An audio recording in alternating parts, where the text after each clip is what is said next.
فبأي آلاء ربكما تكذبان.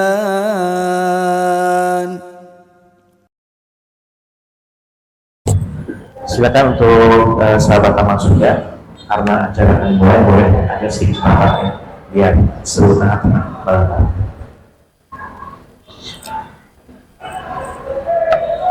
Bismillahirrahmanirrahim. Assalamualaikum warahmatullahi wabarakatuh. Alhamdulillah, salatu wassalamu ala rasulillah wa ala alihi wa sahbihi ajma'in, amma ba'd. Alhamdulillah, sore hari ini seperti biasa di kesempatan yang berbahagia di hari malam Ahad ya, kalau orang-orang bilang, kita bisa berkumpul bersama-sama di kajian Taman Surga, di mana kajian Taman Surga ini kita adakan rutin insya Allah setiap pekan pertama, kedua, dan juga ketiga di Masjid Darut Taqwa atau Serba Selamat Sukabumi, mulai pukul 4:30 hingga selesai, dan tentunya dengan tema-tema yang menarik. Dan itu juga nanti akan membuka sesi pertanyaan insya Allah jika waktu memungkinkan.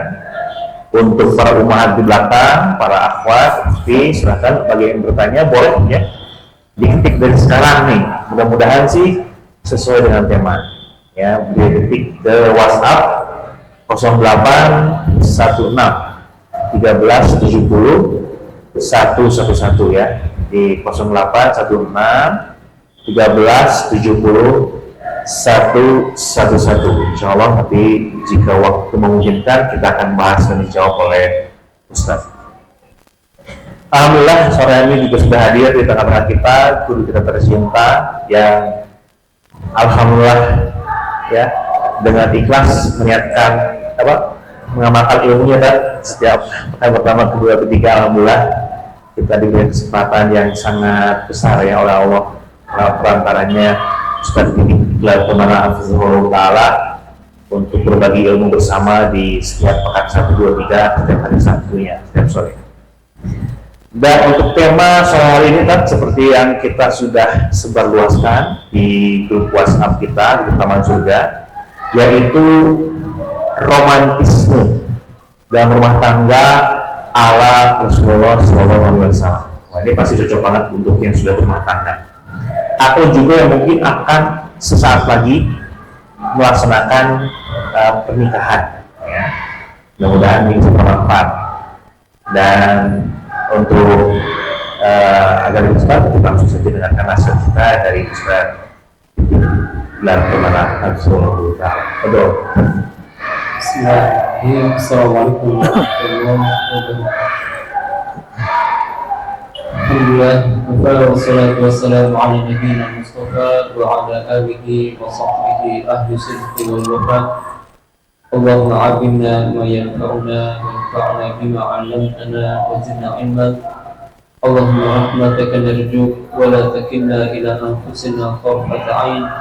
Allahumma la sahla illa ma ja'altahu sahla wa anta taj'alul hazna idza syi'ta sahla. Para sekalian, kepada Allah Subhanahu wa Ta'ala, syukur kita kepada Allah Subhanahu wa Ta'ala yang mengumpulkan kita untuk melaksanakan ibadah yang akan kita rindukan ketika kita masuk ke dalam surga. Karena Nabi Sallallahu Alaihi Wasallam menjelaskan bahwa di dunia ada satu taman di antara taman-taman surga, sebagaimana Nabi Sallallahu Alaihi Wasallam mengatakan, "Idza marrtum bi riyadil jannati farta'u." Jika kalian melewati taman di antara taman-taman surga, maka mampirlah, yaitu majlis-majlis ilmu. Kita sudah sepatutnya bersyukur kepada Allah, karena memang tidak ada satu nikmat pun yang kita rasakan kecuali atas nikmat dari Allah Subhanahu wa Ta'ala. Bahkan kalau seandainya kita tidak mensyukuri nikmat yang kita dapatkan, Allah Subhanahu wa Ta'ala mengancam akan mencabut nikmat tersebut. La in syakartum la azidannakum. wa in kafartum inna 'adzabi lasyadid. Demikian juga walaupun seorang yang mendapatkan berbagai macam kenikmatan dunia, memiliki pameran harta, namun ketika menyembunyikan diri di hadapan Allah Subhanahu wa taala, Allah firman fa khasafna bihi wa bidarihi al-ard, kami tenggelamkan dia dan seluruh hartanya ke dalam tanah. Maka bersyukur kita kepada Allah atas nikmat berkumpulnya di majelis ilmu dalam kondisi sehat walafiat. Mudah-mudahan Allah Subhanahu wa taala memberkahi waktu kita, harta kita, keluarga kita dan seluruh kehidupan kita. Berbicara tentang rumah tangga ini adalah pembicaraan yang penting. Bukan hanya sekedar akidah yang penting, manhaj yang penting. Rumah tangga pun termasuk perkara yang penting. Karena betapa banyak anak-anak nakal, anak-anak yang tidak tahu arah hidup disebabkan rumah tangga orang tuanya yang tidak dibangun di atas rumah tangga Rasulullah SAW.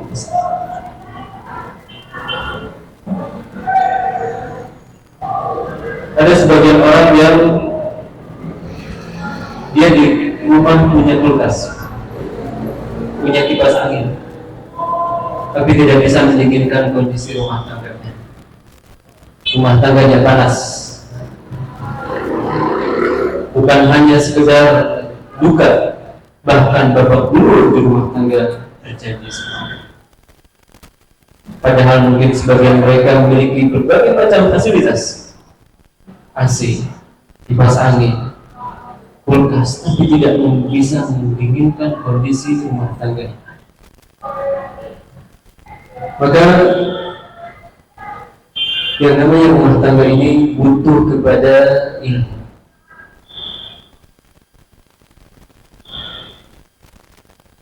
Sudah banyak orang masuk ke dalam dunia rumah tangga tidak memiliki ilmu sama sekali. Dan memang di masyarakat kita tidak ada fakultas rumah tangga, belum ada. Beda dengan kedokteran, ada fakultas kedokteran. Orang bertahun-tahun belajar, plus tambah sekian tahun praktek baru jadi dokter. Ada rumah tangga, tidak ada fakultas rumah tangga. Yang ada hanya fakultas ahwal syakhsiyah, fakultas yang menyiapkan orang-orang yang siap menjadi konsultan rumah tangga, fakultas yang menyiapkan seorang untuk menjadi penghulu, itu ada. Adapun fakultas yang menyiapkan para suami-suami yang soleh, oleh karenanya pernah ada seorang dokter yang diceritakan oleh istrinya, suami saya itu selalu dipuji oleh pasien-pasiennya. Dia berkata kepada istrinya, beruntungnya kamu jadi istrinya dokter itu, baik sekali sama pasien. Namun dia tidak tahu bagaimana kondisinya kepada istrinya sendiri.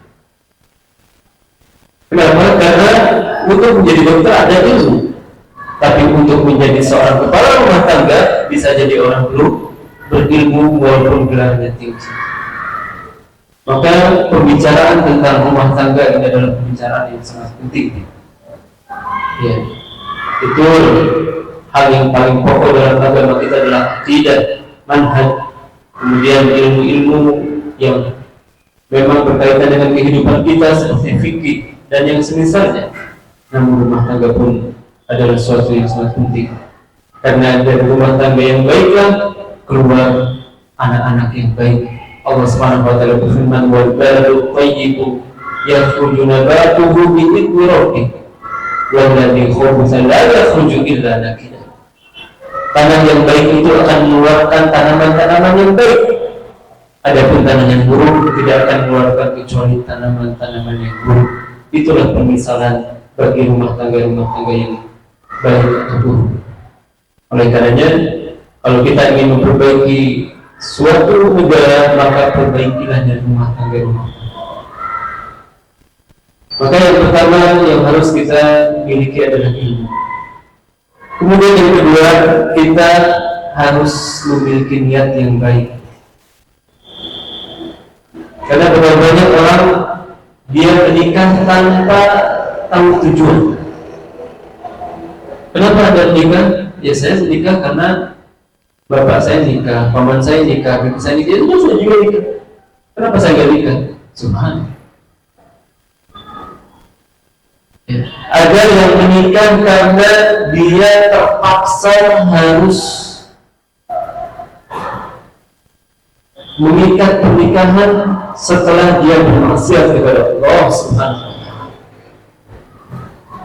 Setelah dia melakukan perzinahan,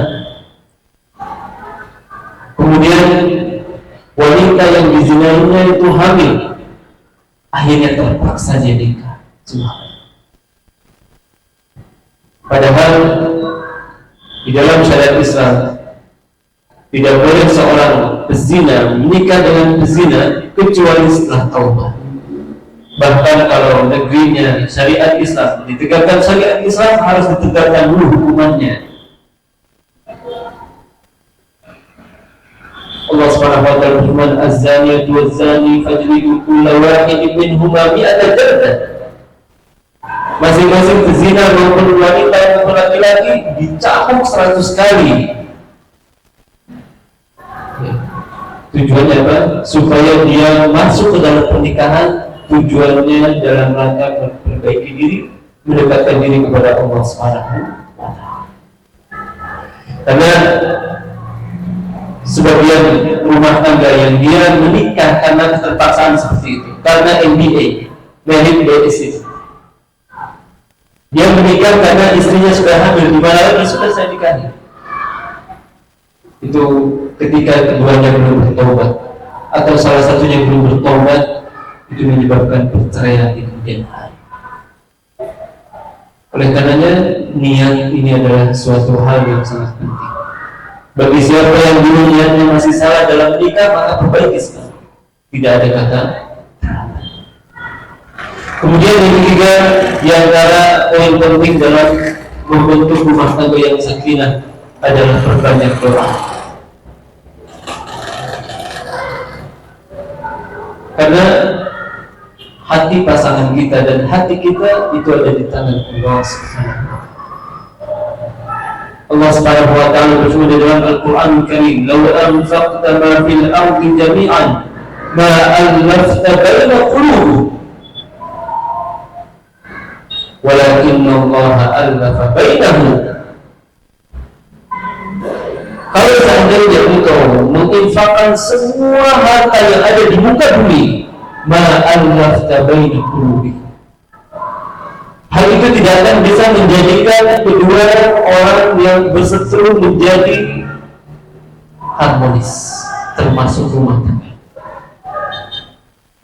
Kalau kita keluarkan semua harta kita demi untuk mencocokkan dua orang yang sedang bertikai, sementara Allah tidak menjadikan keduanya harmonis, ma'allafta baina qulubihim, niscaya kita ini tidak bisa menjadikan mereka harmonis.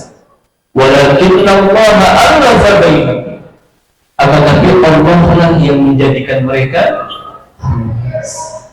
Maka hati kita ada di tangan Allah, hati pasangan kita ada di tangan Allah, sehingga hal ini bisa kita raih dengan kita berdoa kepada Allah Subhanahu wa Ta'ala.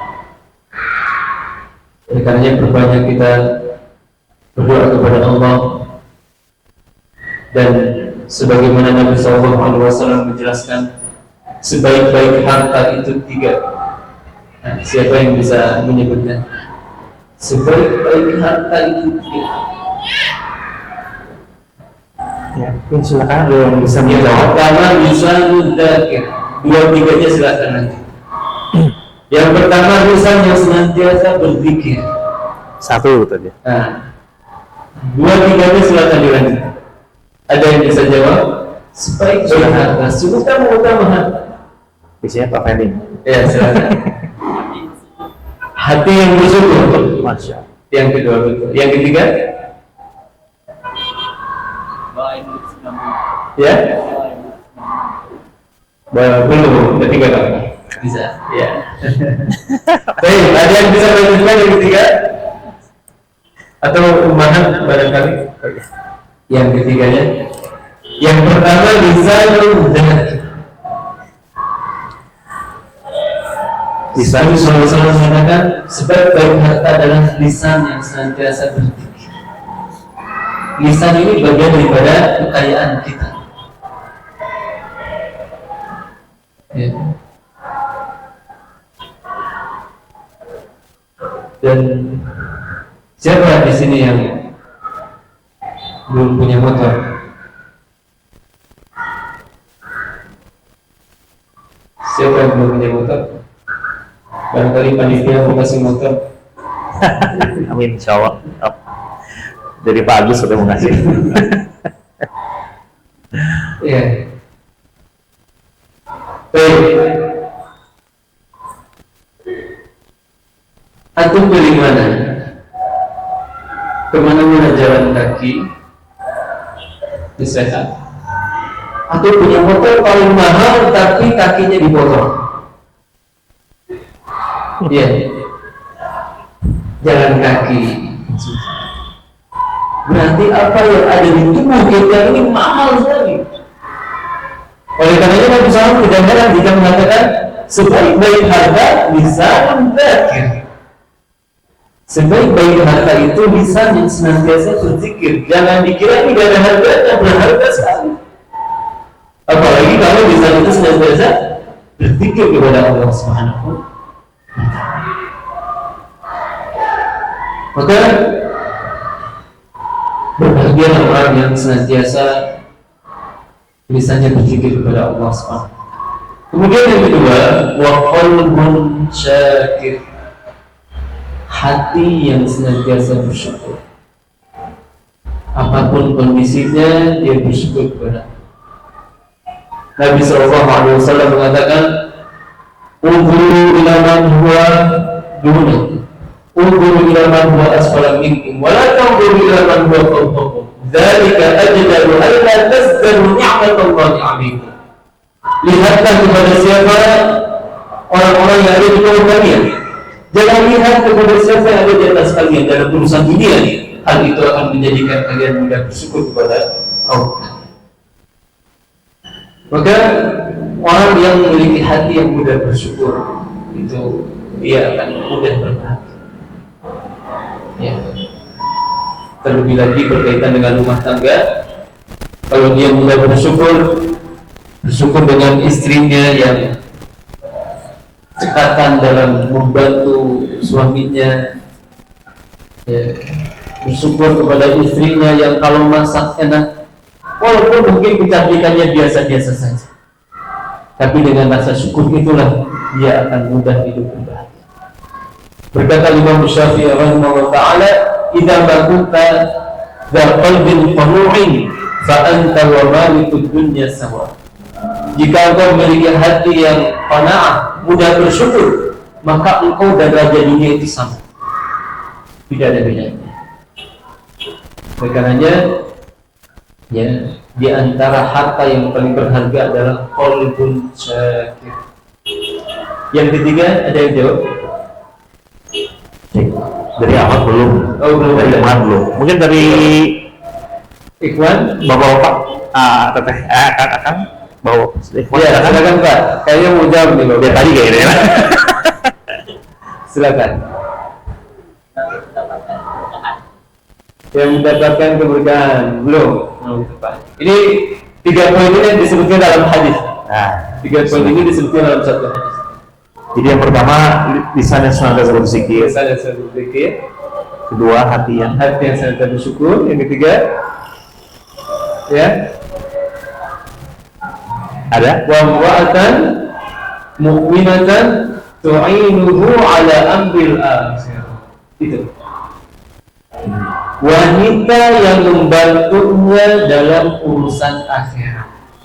Itu sebaik-baik harta dunia, sebaik-baik perhiasan dunia. Wa mu'atan mu'minatan tu'inuhu ala amril akhirah. Wanita yang beriman yang dia menolong untuk urusan akhirat, bukan urusan dunia. Alhamdulillah, istri saya bisa bantu saya beli mobil, tabungan yang seperti itu bagus, alhamdulillah. Tapi bukan itu perhiasan yang paling berharga. Alhamdulillah, istri saya bisa bantu mengembangkan usaha saya yang awalnya baru puluhan juta jadi miliar. Bukan itu perhiasan yang paling berharga.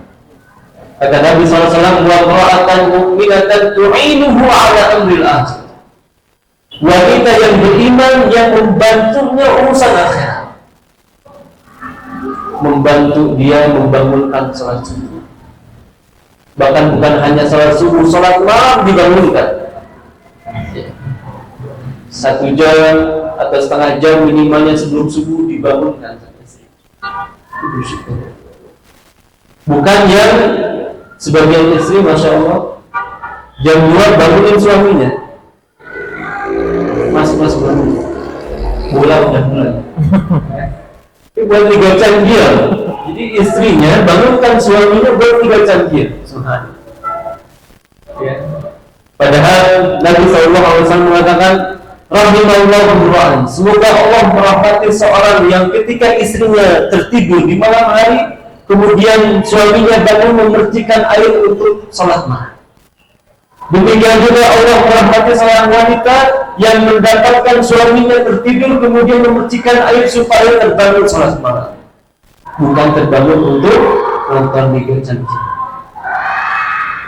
Ya. Maka umra'atan mu'minatan tu'inuhu ala amril akhir, wanita yang beriman yang mengingatkannya akan urusan akhirat ini sebaik-baik perhiasan.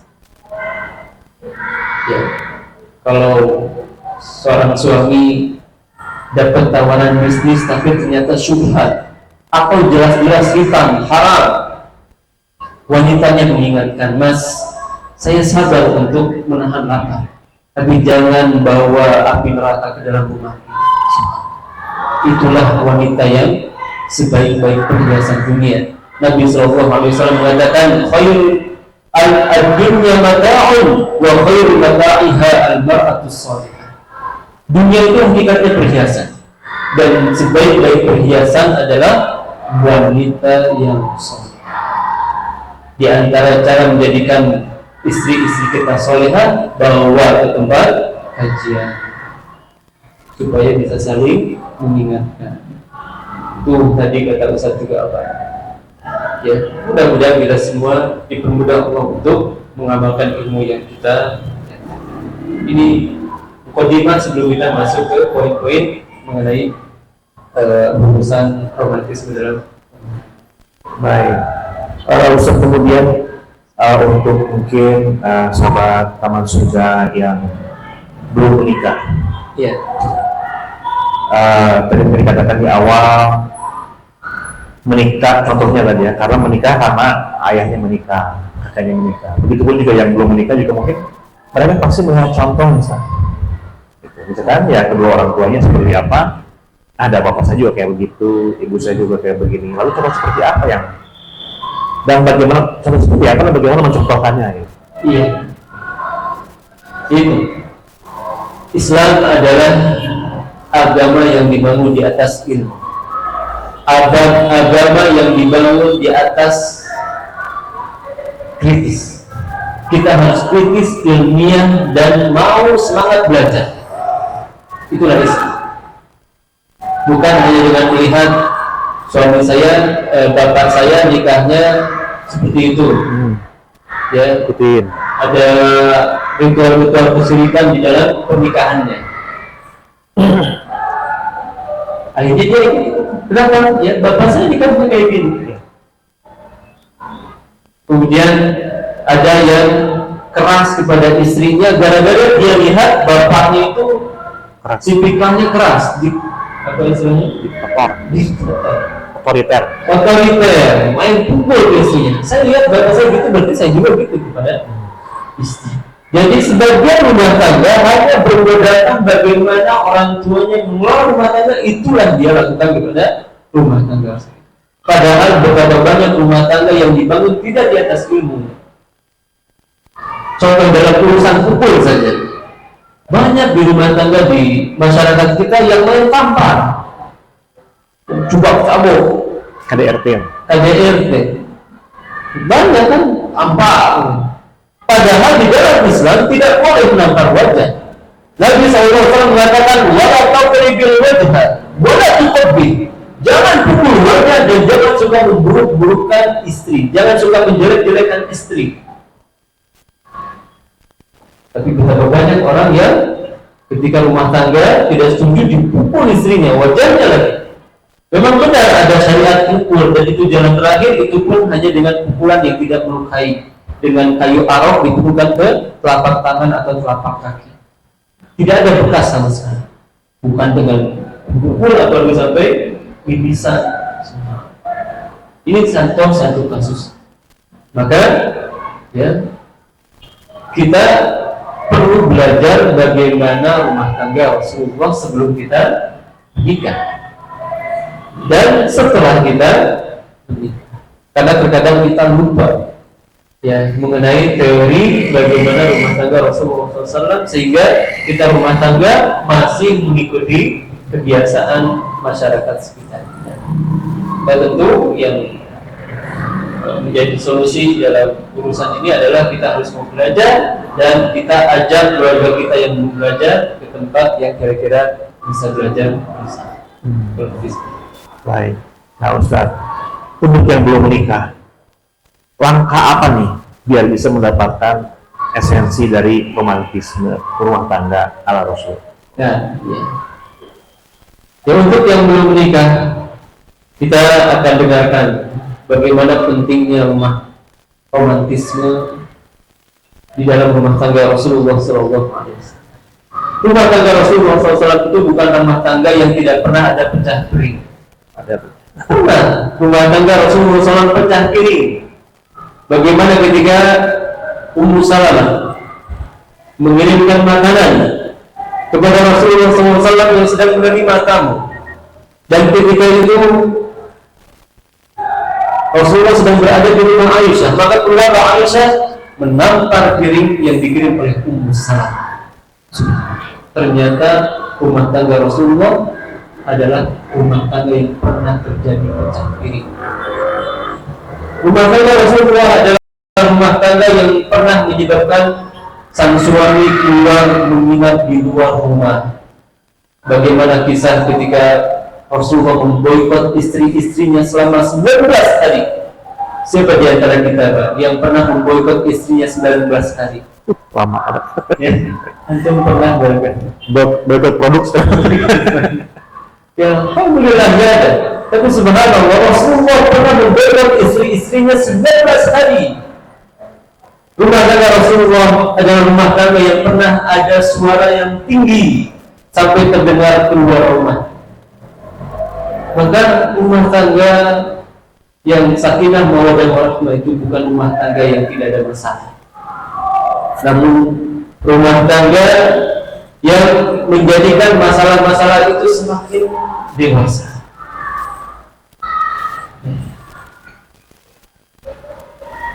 Tidak seperti sebagian orang ketika ada masalah satu kampung tahu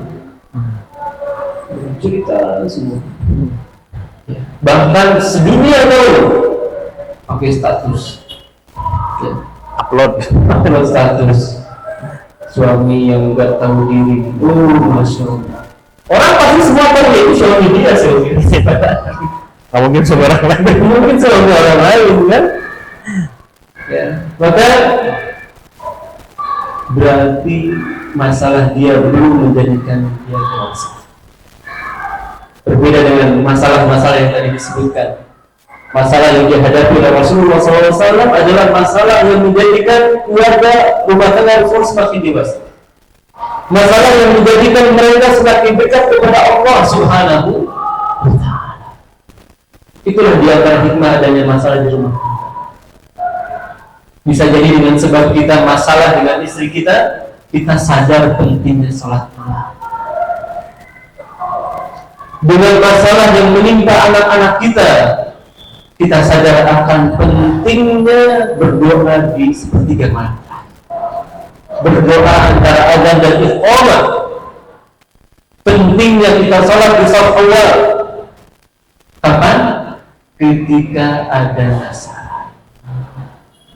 Tapi jangan sampai kita sholat di shaf awal nunggu masalah dulu. Ya. Banyaknya gitu, Ustaz. Banyaknya gitu ya. Ya.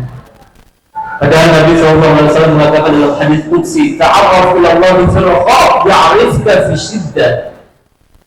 Kenalilah Allah, dekatlah kepada Allah di waktu lapang, maka Allah akan dekat kepadamu di waktu sulit.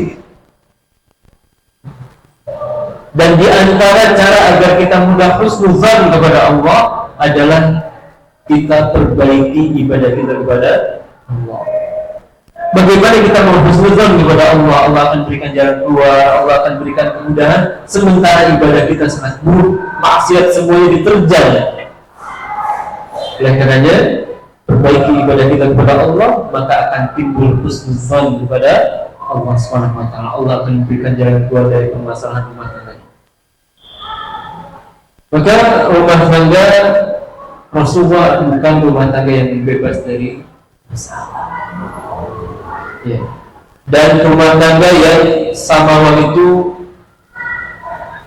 tidak mesti harus dibangun di atas cinta yang 100%. Betapa banyak rumah tangga yang dibangun hanya di atas kasih sayang, hanya di atas kasihan saja. Dan kalau kita tanya mungkin ke KUA Kabupaten Sukabumi, mungkin kalau coba sekali-kali tanya, berapa orang sekarang yang sedang mengantri proses pengadilan perceraian? Ya. Nah, kalau di Sukabumi ya, teman yang Anda tahu, Garut itu termasuk yang sangat tinggi, ngantri orang mau cerai.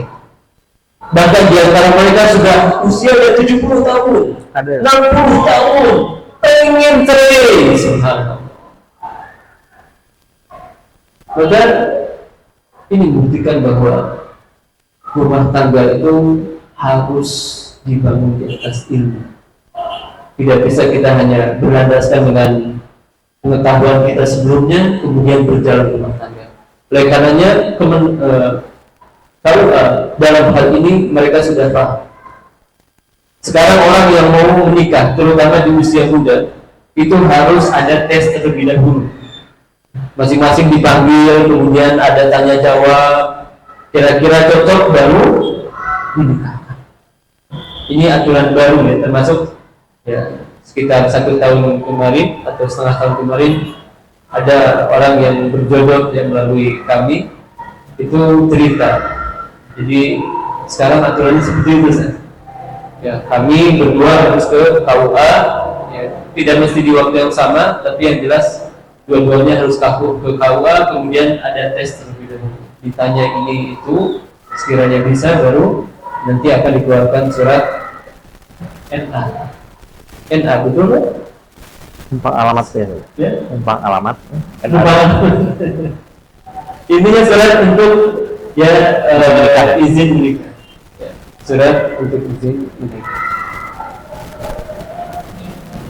Juga kita sekarang akan pelajari bagaimana gambaran romantisme Rasulullah SAW.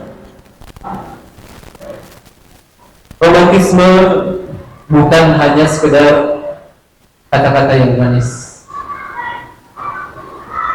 bukan hanya sekedar puisi-puisi yang ditulis di atas kertas, akan tapi romantisme adalah kepribadian serta akhlak yang menerat pada diri seorang suami istri.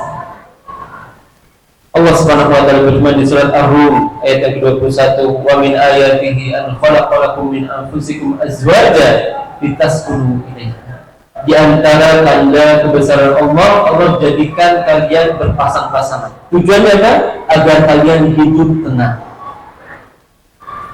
Maka yang kita cari dalam rumah tangga itu adalah ketenangan, bukan kemewahan.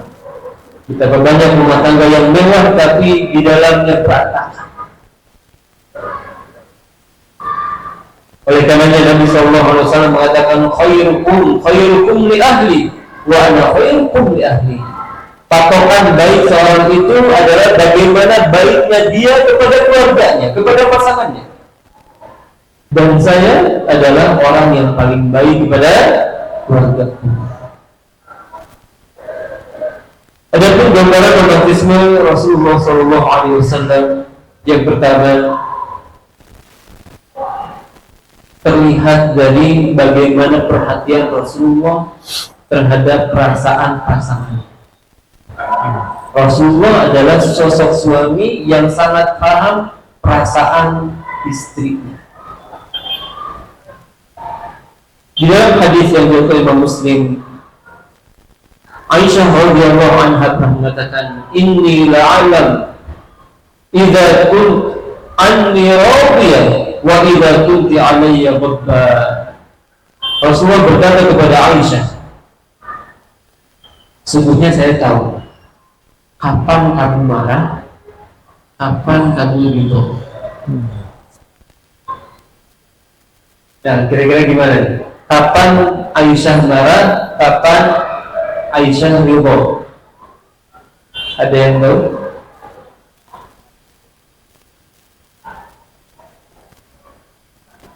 Ketika marah, dan Anda sebutkan ketika marahnya,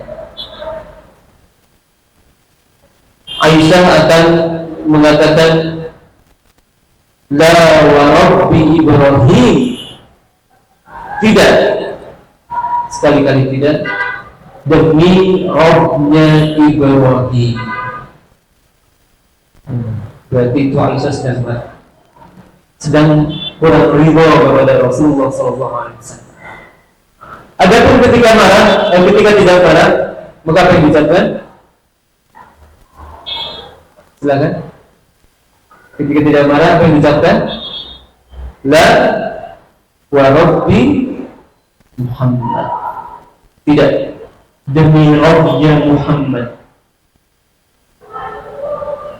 Lihat, hanya perbedaan kata saja, artinya sama. Rabbnya Ibrahim dan Rabbnya Muhammad juga. Namun Rasulullah SAW peka, oh ini Aisyah lagi ridho nih sama saya. Dia pakai lafaz la ya Rabbi Muhammad. Oh ternyata Aisyah sedang tidak ridho. Dia pakai kata-kata la ya Rabbi Ibrahim. Berarti Rasulullah adalah orang yang sangat peka terhadap perasaan istrinya. Jangan sampai kita menjadi sosok suami yang mati hatinya. Ya. Taunya hanya bisa nyuruh, tidak melihat kondisi istri. Kemudian yang kedua, yuhaddar ghirataha wa hubbaha. Di antara bentuk romantisme Rasulullah SAW bisa terlihat dari adanya kecemburuan dan terlihatnya rasa cinta. Seperti hadis yang tadi telah disebutkan, ketika Ummu Salamah mengirimkan makanan, kemudian Aisyah menepal atau menepis piring yang sedang disajikan kepada Rasulullah sampai pecah, maka itulah di antara bentuk romantisme, adanya cemburu. Kalau ada seorang laki-laki lihat istrinya curang-colek tukang sayur, gak cemburu, ini berarti kurang romantis, bahkan bisa jadi sudah tidak ada romantis. Ya, sebagian ibu-ibu tuh kalau lewat tukang sayur nyolek-nyolek, ayo cuma dicubit. Maka ya, kecemburuan itu diantara bentuk romantis. Sehingga Nabi SAW mengatakan, ummukum, ibu kalian lagi cemburu, ibu kalian lagi cemburu. Dan Nabi SAW menyederhanakan masalahnya. Beliau hanya mengatakan itu, kemudian mengganti piring yang dipecahkan oleh Aisyah, dikirim piring ke rumah Ummu Salamah. Kemudian yang ketiga, yaitu kita harus memahami tabiat pasangan kita. Seorang laki-laki harus paham bahwa wanita itu ada masa-masanya sensitif. Atau istilahnya apa? Apa ya? Istilahnya apa, Pak? Apa? PMS. Bulanan, tahun bulan. Jadi memang apa? Kejiwaan seorang wanita itu ketika menghadapi menstruasi itu tidak stabil, labil. Maka seorang suami harus paham tabiat senangnya. Wanita senangnya bersoleh, harus paham. Ya. Sehingga mereka akan meminta diberikan alat-alat kecantikan. Kita harus paham. Walaupun tidak mesti yang mahal. Ya. Ada yang cukup dengan 7.000 satu bulan hanya dengan pelembab. Sudah cantik istri ini, karena memang aslinya sudah cantik. Besarnya. Jadi nggak terlalu banyak di mall sudah cantik gitu. Ada yang membutuhkan peralatan ekstra supaya menampilkan kecantikan istrinya lebih. Dan seorang suami harus paham akan hakikatnya. Istri itu memang senangnya berhias, maka kita harus paham. Demikian juga seorang istri harus paham hakikat suami. Inginnya dilayani. Maka ketika suami pulang, jangan ditanya dari mana, tapi tanya apa? Mau apa? Mau yang dingin atau yang panas? Mau dipijit atau mau dibekal? Itu bukan dari mana, jam segini baru pulang, tadi kemana aja, sama siapa, interogasi dulu semua. Ya.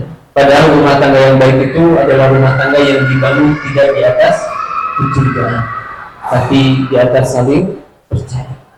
Kemudian yang keempat, di antara bentuk romantisme, gambaran romantisme Rasulullah, yaitu Rasulullah biasa bermusyawarah dengan istri, tidak memutuskan keputusannya sendiri. Padahal beliau sebagai seorang sosok pemimpin, bukan hanya dunia, bukan hanya negara, tapi pemimpin dunia. Lihat bagaimana ketika pada peristiwa Umrah Hudaybiyah, para sahabat tidak mau tahallul. Padahal kata Nabi, tahallul, gak mau para sahabat diam. Akhirnya beliau masuk ke tenda. Kemudian kata seorang istrinya, engkau tahallul di luar, maka saya para sahabatmu akan ikut tahallulnya. Bagaimana Rasulullah SAW dalam menghadapi permasalahan kepemimpinannya bermusyawarah dengan istri. Tapi tidak semua permasalahan bisa disampaikan kepada istri. Apalagi itu yang bersifat rahasia perusahaan. Ya. Misalkan pemimpin kita memutuskan ada sebagian pegawai dikeluarkan, sebagian santri tidak naik, jangan disampaikan kepada istri, karena hal itu akan mudah tersebar kepada yang lain. Kemudian yang kelima, tunjukkan rasa cinta kita.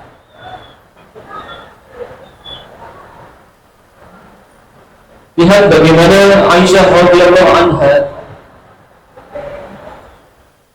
dikatakan oleh Rasulullah SAW, kuntu laka ka'abi zar'in li ummi zar'. Saya itu kepadamu seperti permisalan Abu Zar' terhadap Ummu Zar'. Siapa itu? Tentang kisah 11 wanita yang menceritakan suaminya. Di antaranya Ummu Zar'in ini, yang kecintaannya luar biasa kepada suaminya dan suaminya luar biasa memuliakan istrinya. Maka kata Rasulullah SAW, kuntu laki ka'Abu Zar'in li Ummi Zar'. Saya itu perpisahannya seperti Abu Zar' dan Ummu Zar'. Menunjukkan bahwa beliau sangat mencintai istrinya Aisyah radhiyallahu anha. Demikian juga ketika beliau ditanya oleh Rasulullah, siapakah orang yang paling kau cintai? Jawaban pertamanya apa? Aisyah. Aisyah. Siapakah orang yang paling kau cintai? Beliau mengatakan Aisyah. Kemudian siapa? Abuha. Kalau jadi laki-laki, Abuha, bapaknya. Maka menunjukkan kita sayang kepada istri ini diantara bentuk sunnah. Ya.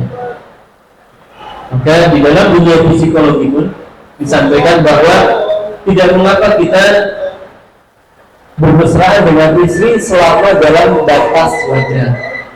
Kita pegangan sama istri kita, dilihat sama anak-anak kita, tidak apa-apa. Ya. Yang bermasalah kalau terlalu berlebihan. Kemudian yang keenam, di antara bentuk romantisme Rasulullah adalah ketika menyampaikan sesuatu atau ketika menyebut nama istrinya akan memilih nama yang terbaik. Akan memilih nama yang terbaik.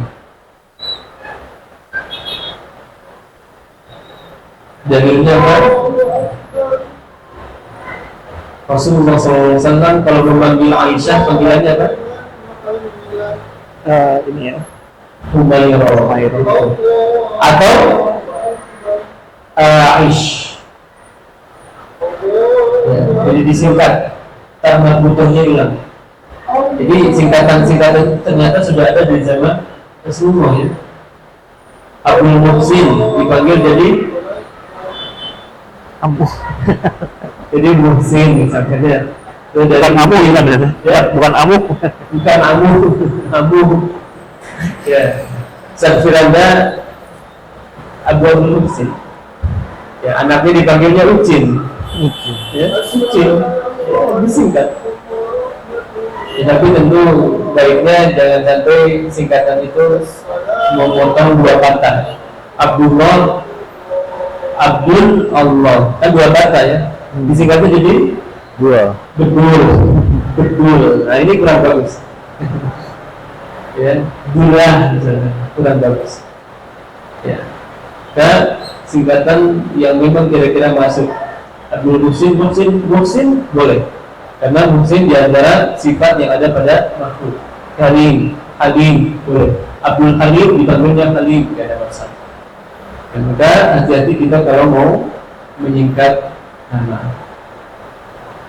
Ya. Rasulullah ketika memanggil Aisyah panggilannya ya Aish atau ya Humairah. Kemudian yang ketujuh, makan bersama. Makan bersama. Biasakan makan bersama. Jadi makan bersama itu sunnah, apalagi satu nampak. Ya. Nanti setelah makan apa yang dilakukan? Dijilati.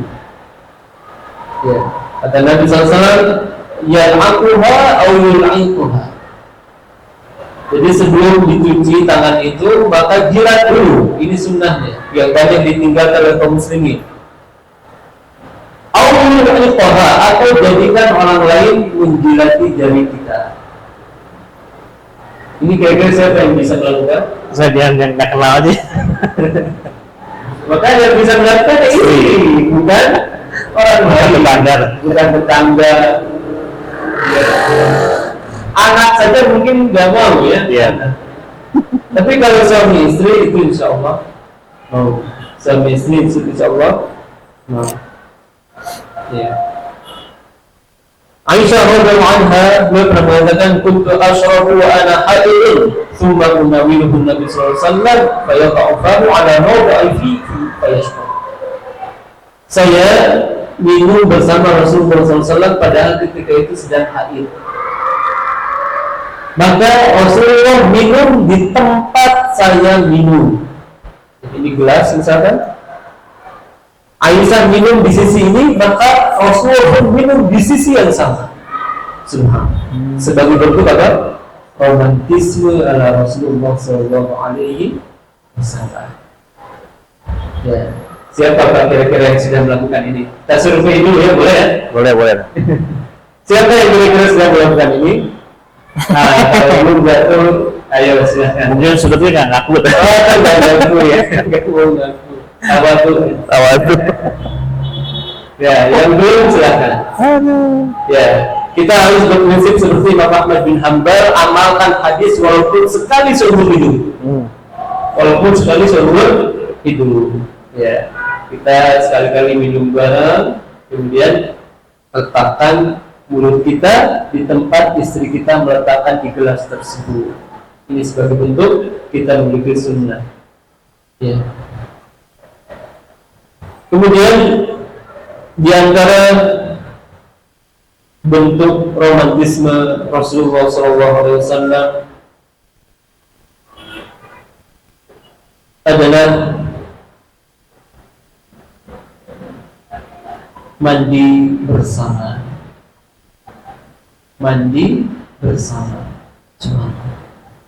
Ya, terutama bagi pengantin baru. Ya, pengantin baru itu bagus sering mandi bersama. Pengantin lama boleh tidak? Boleh. Sangat boleh. Ya, walaupun mungkin malu ya sama anak-anak. Tapi nggak apa-apa. Yang kita sampaikan bahwa ini di antara bentuk sunnah Rasulullah Sallallahu Alaihi Wasallam. Jadi disebutkan dalam hadis bagaimana Rasulullah SAW mandi bersama Ummu Salamah dari satu bejana yang sama. Padahal Ummu Salamah sedang junub. Ya, maka yang junub tidak menghalangi orang lain untuk mandi bersama. Demikian juga di antara bentuk romantisme Rasulullah pernah menjadikan Aisyah terutama pahanya sebagai sandara. Tidur di atas paha Aisyah radhiyallahu taala anha. Sebagaimana kata beliau dalam hadis riwayat Muslim, karena Rasulullah SAW yattaqi'u fi hijri wa ana haidun fayaqra'ul Qur'an. Rasulullah pernah tidur di atas pangkuanku padahal saya sedang haid. Beliau tidur sambil membaca Al-Quran. Subhanallah. Romantisme sekali ya. Tidur di atas pangkuan istri sambil baca Al-Quran. Surat apa? Yang dihafal saja. Hafalnya Qul huwallahu ahad, dihafal saja Qul huwallahu ahad. Allahu akbar. Apa? Dan di antara bentuk mengamalkan sunnah Rasulullah Sallallahu Alaihi Wasallam. Kemudian yang berikutnya yaitu bertamasya bersama. Ya, jalan bersama. Disebutkan dalam hadis riwayat Bukhari, karena Nabi SAW tidak kana bil-lail sara Aisyah yatahaddath. Nabi terbiasa kalau malam hari jalan bersama Aisyah ngobrol-ngobrol. Ya, jadi kalau misalkan anak kita bisa ditinggalkan, kita sekali-kali keluar malam, Pak. Sekali-kali keluar malam hanya dengan istri. Ya, ini kalau sudah nggak ada bayi, ya. Kalau masih ada bayi, oh nanti bangun nggak sih ya? Ini kalau sudah ada besar-besar, ya seperti Kang Dodi mungkin ya sering gitu kalau ya, keluar hanya dengan istri, anak-anak ini ditinggalkan kelaparan. Oh enggak ya, dititipin ke mertua. Dititipin ke mertua. Ya, ini diantara bentuk sunnah dan ini pernah dilakukan oleh Rasulullah dengan Aisyah.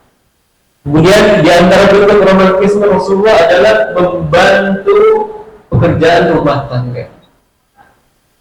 Ya.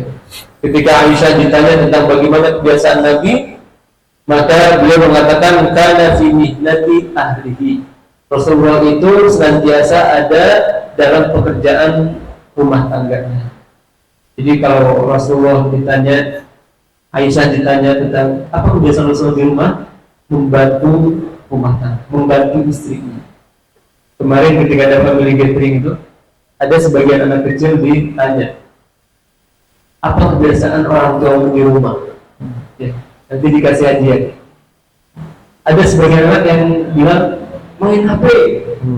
Ketahuan deh. Ketahuan. Kebiasaan orang tuanya main HP.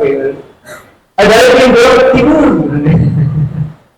Tapi lihat bagaimana Aisyah ketika ditanya apa kebiasaan Rasul di rumah, karena nanti ahli biasa membantu pekerjaan keluarganya, membantu pekerjaan istrinya, anaknya. Itulah kebiasaan Rasul rumah sebagai bentuk rumah romantis. Kemudian yang berikutnya yaitu yu'tiha haqqaha 'indal ghadab, tetap memberikan hak pasangan walaupun sedang marah. Itu bentuk romantisme. Sebagian orang ketika marah sudah ya uang belanja bulan ini kita belum ya, Angus. handphone mana kemarin yang dibeli? Subhanallah. Ya. Maka Rasulullah ketika marah tidak akan menahan hak pasangannya. Dalilnya yaitu di dalam hadis yang atau asar ya. Dan ini maknanya benar walaupun sanadnya diperselisihkan. Bagaimana ketika Rasulullah berkata kepada Aisyah, ya, kemudian Aisyah mengatakan, apakah kamu mau kalau yang menjadi pemutus perkara kita itu Allah? Kata Aisyah, saya nggak mau. Kemudian bagaimana kalau Abu Ubaidah bin Jarrah? Kata Aisyah, saya nggak mau. Bagaimana kalau Abu Bakar? Ya, saya mau. Lihat bagaimana Rasulullah ketika marah pun itu tetap memberikan hak pasangannya. Aisyah tidak mau menjadikan hakimnya adalah Abu Ubaidah dan Umar. Yang Aisyah mau adalah bapaknya itu Abu Bakar As-Siddiq radhiyallahu ta'ala. Kemudian di antara bentuk rumah tangga romantisme rumah tangga Rasulullah SAW yaitu memuliakan kenalan pasangan. Bagaimana ketika Nabi SAW menyembelih seekor kambing, kemudian berkata kepada para sahabat, arsilu biha ila asdiqal Khadijah, kirimkan sebagiannya kepada teman-teman Khadijah. Ini di antara bentuk romantisme Rasulullah SAW. Jadi bukan hanya sayang atau ya menghormati pasangannya saja, bahkan kenalan-kenalannya pun dihormati, apalagi zatnya, apalagi orangnya. Kemudian di antara bentuk romantisme harus terbiasa memuji. Nabi SAW pernah berkata kepada Aisyah bahwa Aisyah tu ala nisa kafadis sarid ala sadir ta'am. Keutamaan Aisyah dibandingkan dengan seluruh wanita seperti perbandingan makanan sarid di atas makanan-makanan lain. Apa itu sarid?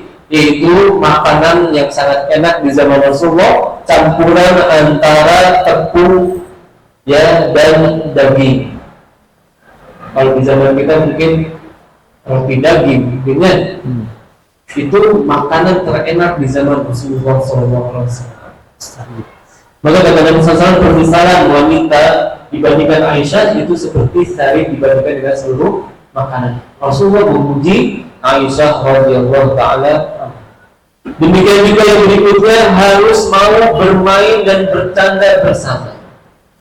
Bagaimana Rasulullah SAW pernah barak-lari dengan Aisyah. Ya, bahkan di dalam kesempatan Aisyah mengatakan, "Fakana Rasulullah SAW idza dakhala yataqamma'na minhu fayashrabuhunna ilayya fayal'abna ma'i." Aisyah ketika melihat ada teman-temannya yang seusia, karena Aisyah dinikahi oleh Nabi usianya berapa? 6 tahun. Berkumpul dengan Nabi satu rumah tangga usia 9 tahun, masih kecil Aisyah. Maka kalau ada teman-teman Aisyah, maka Nabi SAW katakan tuh ajak main Aisyah. Nah, begitu juga kita, Pak. Kalau ada teman istri kita datang ke rumah, jangan serta-merta dilarang. Oh, siapa ini? Tidak. Bahkan kita harus senang ketika teman-teman istri kita datang ke rumah kita. Bagaimana Rasulullah SAW mempersilahkan teman-teman Aisyah untuk bermain di sana. Ya. Dan sebenarnya masih banyak ya, poinnya masih banyak kalau kita sebutkan. Barusan baru sekian saja, berapa yang disebutkan? Ya, belasan ya. Ya, sebenarnya banyak sekali, bisa sampai 40 lebih, tapi kita hanya sebutkan sebagiannya saja. Di antaranya yang belum disebutkan, misalkan memakai parfum khusus untuk istri kita, kemudian mengusap air matanya sebagaimana dilakukan oleh Rasulullah SAW kepada Safiyah binti Huyai. Ya, mengusap air matanya. Lihat bagaimana rumah tangga Rasulullah SAW pernah meneteskan air mata. Ya, demikian juga suap-suapan. Ya, bagaimana disebutkan dalam hadis innaka lan tunfiqa nafaqatan tabtaghi biha wajha Allah illa wajhta 'alaihi hatta ma tabu fi imra'atik. Tidaklah engkau menafkahkan suatu kepada keluargamu kecuali akan mendapatkan pahala, sampai suapan yang kau letakkan pada mulut istrimu itu pun akan berpahala. Jadi yang belum pernah menyuapi istrinya, suapi istrinya sekali seumur hidup. Ya, jangan menganggap aduh dulu saya ini mantan kopral misalkan ya, atau mantan apa gitu ya. Masa suapin istri kan? Ya, Rasulullah pemimpin dunia, namun beliau tetap menyuapi istrinya.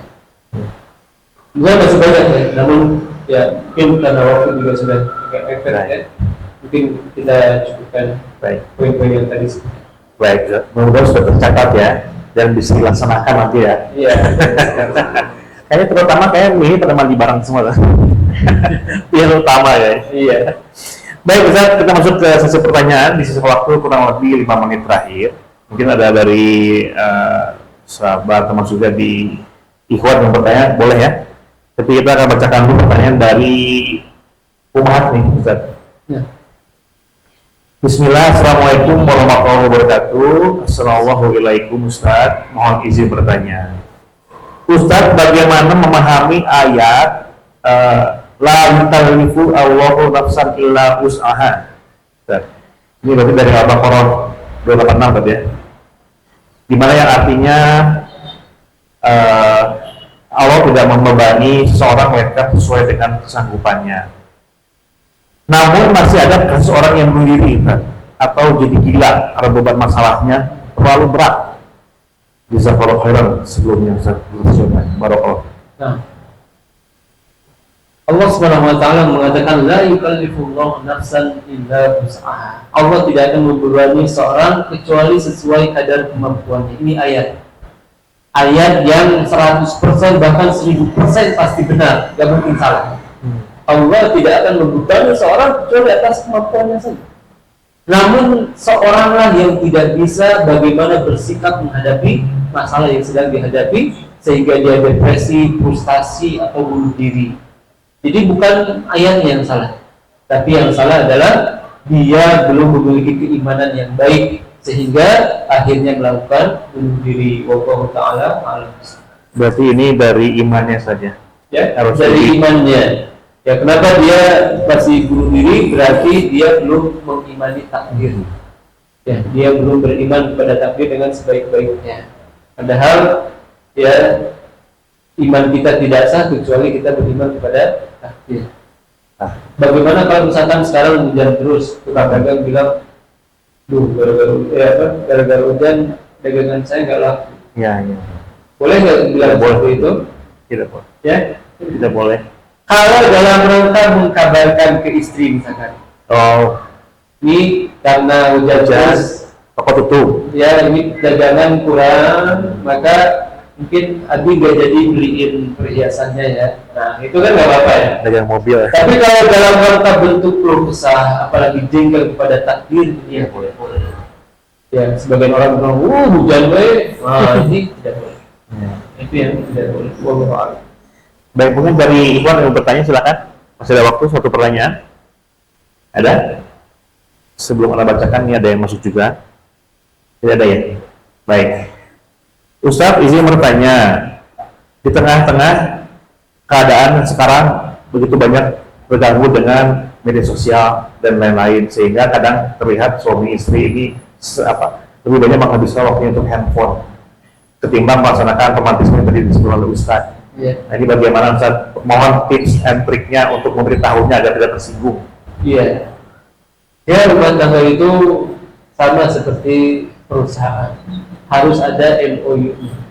Oh, ada MOU. Harus ada kesepakatan-kesepakatannya. Ya, misalkan kita sepakati bahwa dari jam sekian sampai jam sekian kita fokus, misalkan. Atau tidak mesti seperti itu, tidak di waktu, tapi kalau saya lagi bicara, tolong handphonenya disimpan dulu, bisa. Ya, maka yang namanya rumah tangga itu dibangun di atas saling memahami. Oleh karenanya rumah tangga yang berbahagia adalah sebagaimana dikatakan oleh Abu Darda kepada Abu Darda, kalau saya marah kamu harus diam, dan kalau kamu marah saya akan diam. Itulah rumah tangga yang baik. Ya, bukan rumah tangga yang cuek-cuekan, ya.